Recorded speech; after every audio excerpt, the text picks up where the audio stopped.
Hello everyone. This is an explanation of how to use your argument essay brainstorming document, which we're going to be adding to throughout third quarter up until we write our argument essay at the end of the current unit. So there is an assignment in your classwork tab called argument essay brainstorming. I will drag this and drop it into each cycle as we move along because we are going to be adding to it after we read each text.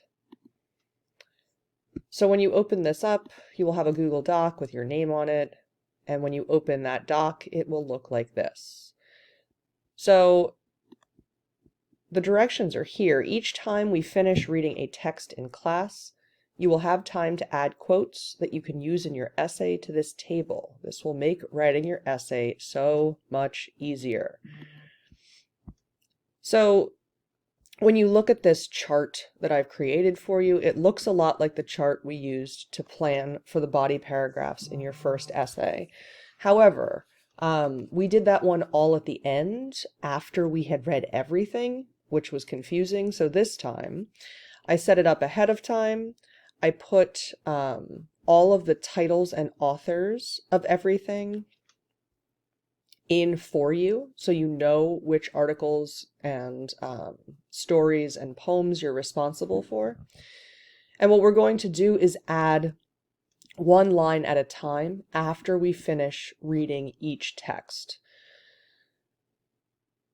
So the first column, title and author of text, which you're going to need for citation purposes, is done for you. I've put all that in for you. In the second column, you are just copying and pasting whatever quote from that text you are choosing to use.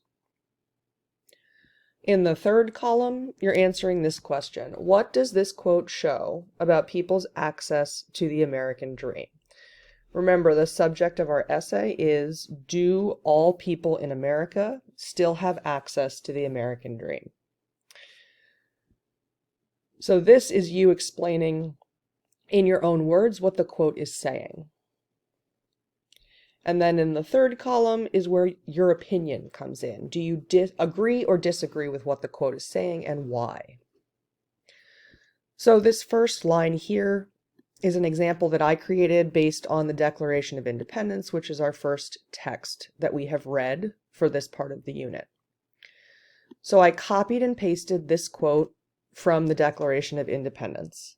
We hold these truths to be self-evident, that all men are created equal, that they are endowed by their Creator with certain unalienable rights, that among these are life, liberty, and the pursuit of happiness. So I made sure to put my quotation marks around it so that when I'm ready to put it in my essay, it is cited properly. And then over here, I am explaining in my own words what I think that quote is saying about the American dream. So my explanation is Jefferson, who's the author, is saying that all people in this country have equal rights to the American dream of life, liberty, and the pursuit of happiness. Over here in the third column, I am giving my opinion on the quote and what I think it means. So I said, I do not agree with this quote because I think there are a lot of people in this country who do not have equal rights, like women, people of color, and LGBTQ people. So again, this is my text with author. This is the quote that I copied and pasted out of that text. This is me explaining in my own words what that quote shows about people's access to the American dream. And this is my opinion on whether or not that quote is something I agree or disagree with. So what we will do after each text is you will have time to take that text, find a quote, explain it, give your opinion. So we will only be filling out one row at a time. And we will move through filling out one row after we read each thing until we have filled out all of them. There are some blank ones at the bottom because we may add in things like Newsella articles or things that you can choose what you want to read, and then you will add those down there in the bottom at those blanks. That is how this works, and you will be using it throughout the third quarter, so please make sure that you are keeping up to date with entering in the information after we read the text.